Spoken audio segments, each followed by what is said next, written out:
I guess that the day-to-day of the White House will be very different, a normal day. Mm-hmm. At the end, everybody knows that the chef of the White House, you are there for the state dinners. It's super. Everybody wants to know about the menu. It's like the moment where you and your team shine through. Exactly. But the truth is that that job is not so much for the state dinners, but is 365 days you Days. have to be taking care Mm-hmm. of the family at the White House. Exactly. So how is a day for you and your team in the White House? Because there you are 24/7. Yes, our day is always fascinating. You always have to almost kind of be ready for anything unusual and anything different. But just, getting up at 4 a.m., working out, doing my little quiet time before I get to work. So that way I'm mentally, I'm spiritually, and I am physically prepared to tackle the job because it's not only your physical abilities that will get you through. You have to have the right temperament. You have to have the right, basically, temperature to just fill out things. So, all of those things before I come in, I take into consideration. And then I do a walkthrough of all the shops. The store, because they make sure my products are good. The flower shop, because I collaborate with the flower shop. The curators, they're the ones that pick the chinas. You've been through the china room and you've seen how beautiful are all of our state china patterns. So all of these people that I have to just kind of like, associate with and work with before I even start my day. I remember when the First Lady Michelle Obama Mm-hmm.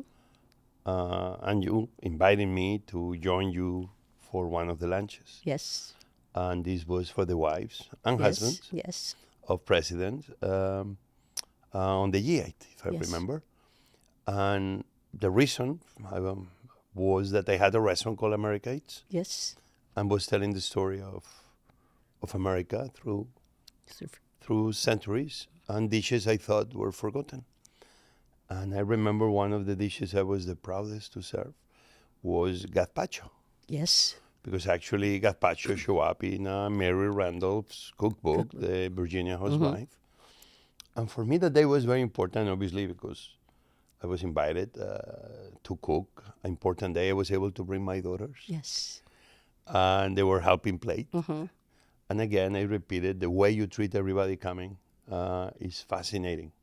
Um, but for me, that day, I realized that as you're an immigrant like me, we love the country. I love Spain. I know you love the country you came from, Philippines and others. But in my case, I realized I was doing a Spanish dish, gazpacho, that at the same time Mm-hmm. was an American dish.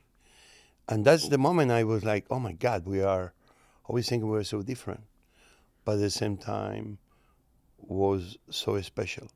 This episode of Longer Tables is sponsored by State Farm. When you get a new car or a new home, the first thing you might find yourself saying is, I cannot believe it, or this is incredible. But what you really want to say is the one thing that can get you the help you need. Like a good neighbor, State Farm is there. State Farm is there with the coverage you need for your car, your home, and even boats, motorcycles, RVs, and other things that matter to you. With a State Farm agent, you know someone is there to help you choose the coverage you need. With so many coverage options, it feels good knowing you can find what works best for you and your needs.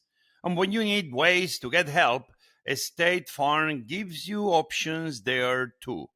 Whether it is in person or on the phone with your local agent or on statefarm.com or on their award winning app, State Farm lets you do things your way. So when you need help protecting the things that matter most, remember to say, like a good neighbor, State Farm is there.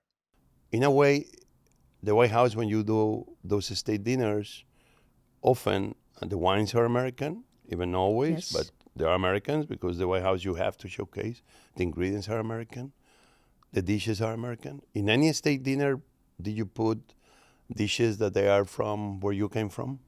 Actually, the very first state dinner that I was asked to do was for the Philippine president, Macapagal Arroyo. Wow. So when What year was that? it was, I think it's 204, 203. It was Chef Walter Scheib when he was like asked to do the state dinner. It's like, no, I have a Filipino chef. What more would be kind of fitting to have her impart something that's of her culture? So that was my first ever state dinner as a sous chef. So it Wow. was he was really kind to give me that opportunity. And one of Macapagal's preferences was lamb, which is very unusual for the Philippines. So I made it kind of like tweaking it a little bit, like even though it's a rack of lamb, I had some simmered dried fava beans that I simmered in wonderful sausages and stuff like that. That's kind of reminiscent of a Filipino dish, but I'm like, okay, here we go. So, yes, so little things that I imbibe in my cooking. So you had to be super proud to be able to do something like this. Yes, always proud. You were already bringing your identity into the White House. So when we see that chefs are cooking, we see it in the movies. Hmm. Kings and presidents and important people, and in the movies we always see somebody's trying to put some poison in the food of the person. So I'm curious about the security precautions because they have to be. So at the end, the White House is a small place, but there's a lot of people. Are there measures to make sure that the President of the United States? There are a lot of measures that are in place. And, imagine just being like, the big stage up there with the president, and you have to make sure everything is safe. So, my job as the chef is to make sure that every precaution is taken into consideration. Most of our purveyors are actually vetted by Secret Service, so nothing in that place gets delivered. When we get our products from different places, everything is done at a random fashion. So one way of making sure that, nobody puts in something in there, and at the end of like any kind of a recipe or whatever you make, what does the chef do? He always tastes the food because that's the first and foremost thing. So in a way, we are the security measure, with her. Yeah, It's a risky job. it's a risky job, but we love what we do. So that's the most fascinating It's part. like the movies. Yes. Who is tasting today? Yes, Uh-oh. it's always, the chef always tastes the food. So Yeah, I remember times, obviously, that they wanted to bring something. yes, A few times I've been invited to do some event. Say, no, we'll cook it inside here. yeah. I said, okay, I understand. yes. And I know, and some chefs are like, no, we really want to bring this product. I'm like, no, it's okay. Tell us what product it is, and we'll get it for you. So The holidays are coming up, and there is no better present than the gift of a good cooking pan, like the ones from HexClad. They make perfect presents for anyone on your list, including yourself. As a chef, I believe that great ingredients deserve great tools, and HexClad cookware is exactly that.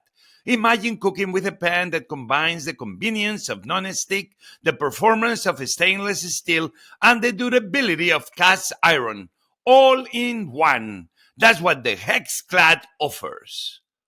For me, cookware is more than just tools. It's a partner in the kitchen. With HexClad, I can saute vegetables, sear a steak, or create beautiful sauce. And yes, I can even use metal utensils without a scratch.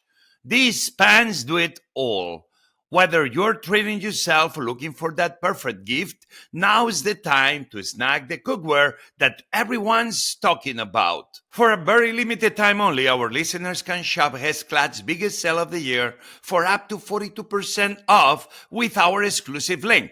Just head to hexclad.com/longer tables to unlock their best deals of the year. Support our show and check them out at hexclad.com/longer tables. Bon appetit!